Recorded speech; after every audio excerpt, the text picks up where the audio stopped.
And today was one of the busiest days of travel on the roads as millions of Americans returned home from the holidays. It was also one of the busiest days on Snoqualmie Pass. Taking a look at Snoqualmie Pass, I think we've got pictures of it right now. Well, if not, we'll let you know. Compact snow and slush up there. There's a live look up there on the roadway. Not nearly as bad as it was earlier and late last week, but still slippery driving. Chains are not required if you're heading over the pass. You are required, though, to carry chains with you on the pass. And if you don't have them with you, you do face a fine. Now, that's for all-wheel drive and four-wheel drive vehicles as well. And check this out. WSDOT tweeted these photos last night of crews working to remove huge icicles off of some of the highway warning signs. My gosh, look at that. Conditions have been extremely cold on the pass yesterday and today. And travel over the pass is made possible by crews working around the clock to keep roadways clear and safe for drivers. Joining us to talk more about the efforts is Barbara LeBeau from Washington State Department of Transportation. Barbara, thank you so much for joining us, and we thank you and the crews up there for working around the clock to try to keep that roadway open. I think we've already gotten 3 feet of snow up there just within the last 24 to 48 hours. So I guess the questions I'm going to ask you are concerned like we understand that there is actually a snow plow driver shortage, and we're wondering how is that impacting work to keep Snoqualmie and other passes open during these winter storms? Absolutely, and our crews are doing wonderful work. We can't say enough great things about them. We are down statewide in our winter operations staff. We're down about 177 out of a normal 1,500.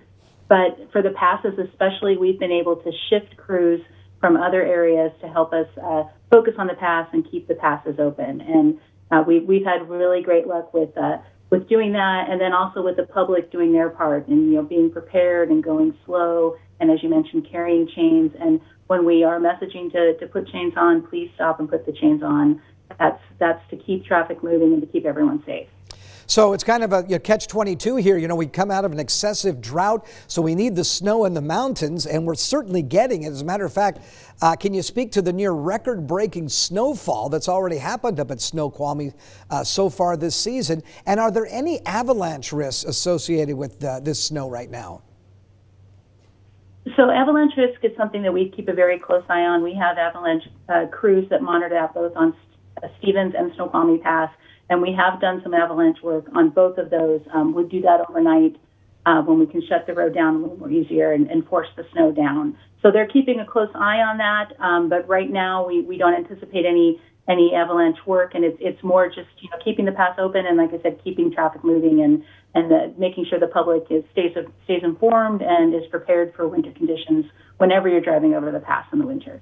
Okay, so we know that we're having to use chains on the pass this year like really never before, at least not in recent memory. So what should drivers know about stopping to put on chains on the roadways and also what happens to the drivers if the pass actually closes?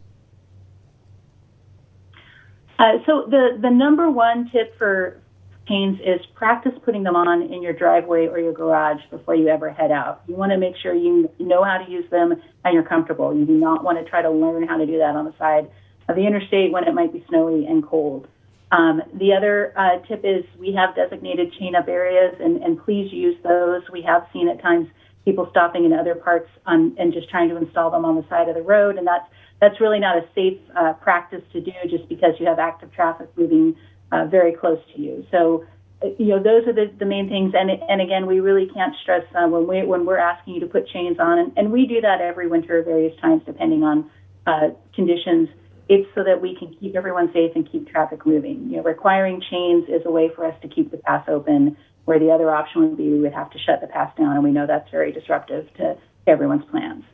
Well, Barbara LeBeau, we thank you very much. Please pass along our thanks to all those snowplow drivers, and we're going to give them plenty of room on the roadway. Keep them safe as well. We appreciate all your efforts this winter. Thank you, Barbara.